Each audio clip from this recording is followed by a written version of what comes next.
Microsoft keeps making Windows harder to install the way you want. More forced accounts. More bloatware. More stuff you never asked for. Rufus just fired back. Version 4.14 dropped on April 30th, and it adds 2 features that completely change how a Windows install works, one that saves you 20 minutes of cleanup, and one that's so powerful it comes with a serious warning. Let's break it all down. Quick context: if you're new, Rufus is a free, portable tool for creating bootable USB drives. No install required. It's about 1.9 megabytes, and it's the go-to tool for millions of people doing clean Windows installs. Head to rufus.ie, that's the only official site. There are 2 headline features, and a bunch of quality of life improvements. Let me walk you through everything. This is the one I've been waiting for. There's a new checkbox that, in one click, removes Teams, Outlook, OneDrive, Copilot, and Fast Startup, before Windows even reaches your desktop. The developer literally labeled these Microsoft's forced nuisances in the changelog. I respect the honesty. Before this, you'd spend the first 20 minutes of a fresh install hunting down and uninstalling apps you never wanted. Now it's a single checkbox. This alone is worth the update. The second big feature is silent installation. When you enable this, your USB will automatically install Windows on the first detected disk. No prompts, no confirmation screens, no chance to stop it. For IT pros deploying 10, 20, 50 machines, this is a time saver. For everyone else, here's the critical warning: first detected disk means disk 0, and that's not always the drive you expect. It could be a secondary drive. It could be an external you forgot was plugged in. Whatever it is, it gets wiped instantly with 0 warning. Rufus itself shows a red warning when you check this. Take it seriously. The only safe way to use silent install: physically unplug every other drive first. Leave only the target drive connected. Also worth knowing, there's a known bug in 4.14 where silent install can hang at around 75%.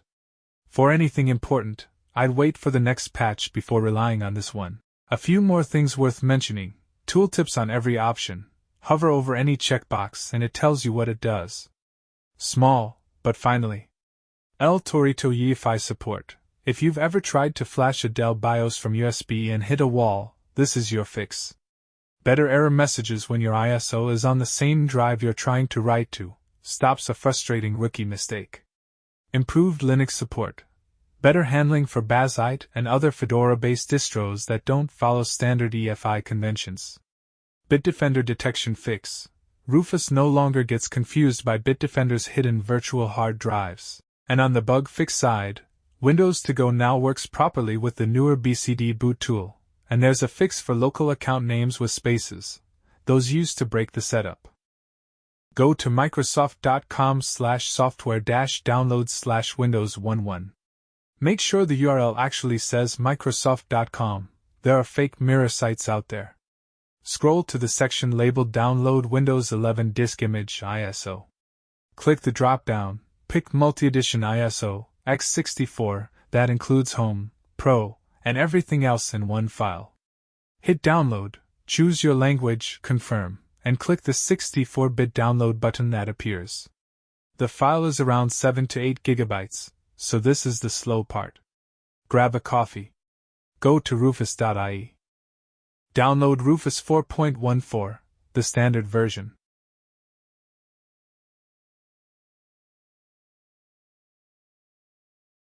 It's under 2 megabytes.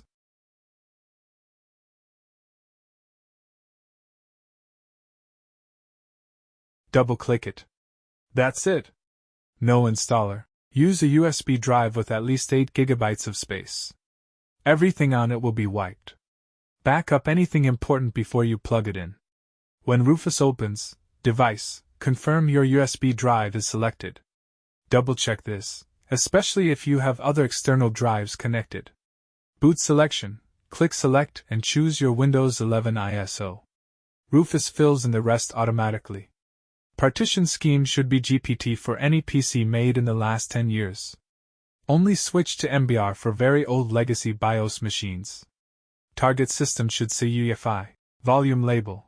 I renamed mine to something like Windows 11 Installer so I can find it later.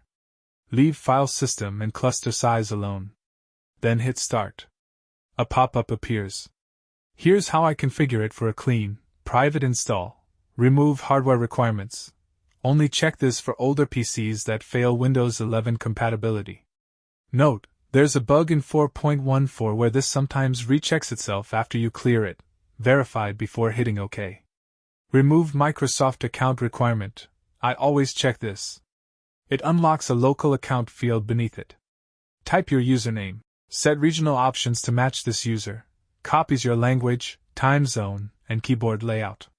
Check it. Disable data collection. Pre-answers every privacy prompt with no. Always check this. Disable BitLocker automatic encryption. Windows 11 quietly encrypts your drive on modern hardware. If you lose the recovery key, you lose access to your data. Check this, and enable BitLocker manually later if you want it. Remove Microsoft nuisances, the new one. Strips Teams, Outlook, OneDrive, Copilot, fast startup. Check it. Silent installation. Leave this unchecked unless you know exactly what you're doing and have read the warning above. Click OK, confirm the white warning, and let Rufus run. When the progress bar says ready, your USB is done. Plug the USB into your target machine, boot from it in your BIOS, and you're off. If you want a full walkthrough of the Windows 11 install process after this, from BIOS to desktop, drop a comment, and I'll make that video next. If this saved you time, subscribe, more of this coming. See you in the next one.